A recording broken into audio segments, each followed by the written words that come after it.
very good afternoon, friends. Myself Swati Sharma. Today we are going to do part 5 of the story of मत्स्य अवतार. देखिए आज हम मत्स्य अवतार की स्टोरी का 5th पार्ट करेंगे. देखिए हमने पिछले पार्ट में क्या किया था. जो मनु था उसको आवाज़ आई मछली की. मछली कह रही थी ये वेसल छोटा है, कमंडल जो है वो छोटा है, मुझे बड़े वेसल में डालो.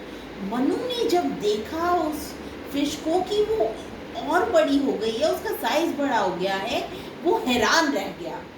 अब आगे ओवरकमिंग द सरप्राइज. जब मनु जो था वो थोड़ा सा संभल पाता, मनु रैन इनसाइड हिज पैलेस. वो अब राजा मनु जो था वो अपने पैलेस में भागा, अंदर गया to get a bigger vessel, बड़ा वेसल लाने के लिए. The fish gulped few breaths and said softly.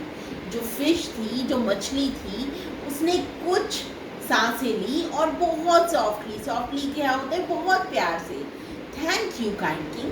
क्या कहा मछली ने? उसने थैंक यू किया और कहा दयालु किंग तुम्हारा थैंक यू.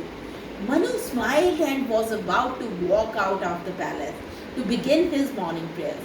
मनु ने स्माइल किया और वो बाहर जाने ही वाला था अपने पैलेस से मॉर्निंग प्रेयर्स के लिए. When he heard an even more powerful voice, जब मनु को सुनाई दी उससे भी ज़्यादा पावरफुल वॉइस उसी मछली की.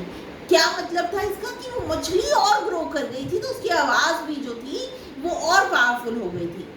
King, this vessel is too small for me. उसने मछली ने क्या कहा? राजा ये जो वेसल है ये मेरे लिए बहुत छोटा है, please get me another one. मुझे और वेसल ला के दो, बड़ा वेसल ला के दो. Manu blankly stared as the fish stared out of the vessel. Manu जो था ब्लैंक हो गया, उसको समझ ही नहीं आ रहा था कि ये हो क्या रहा है. मनु blankly stared, वो घूर के देख रहा था, टकटकी लगाकर देख रहा था. स्टेयर का मतलब क्या होता है? किसी को घूर के देखना. As the fish stared out of vessel, he had got just minutes back. देखिए वो टकटकी लगाकर देख रहा था और फिश उसको टकटकी लगाकर देख रही थी. वही फिश जिसको उसने कुछ मिनट्स पहले उस वेसल में डाला था. The fish was again struggling for breath. Fish जो थी फिर अगेन स्ट्रगल कर रही थी ब्रेथ के लिए, सांस के लिए. Manu brought the biggest vessel from his palace and put the fish inside it.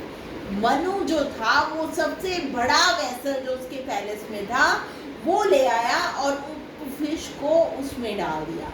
The fish thanked him. Fish ने फिर थैंक यू कहा and after checking that the vessel was big enough for the fish, still puzzled was about to walk out of the palace.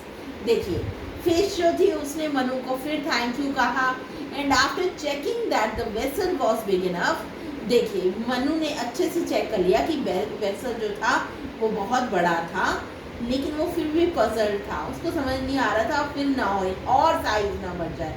और इसी puzzle situation में वो बाहर जाने लगा पैलेस के अपनी प्रेयर्स के लिए. When he heard a strong voice, Manu को फिर आवाज़ सुनाई दी, एक बहुत स्ट्रॉन्ग आवाज़ सुनाई दी.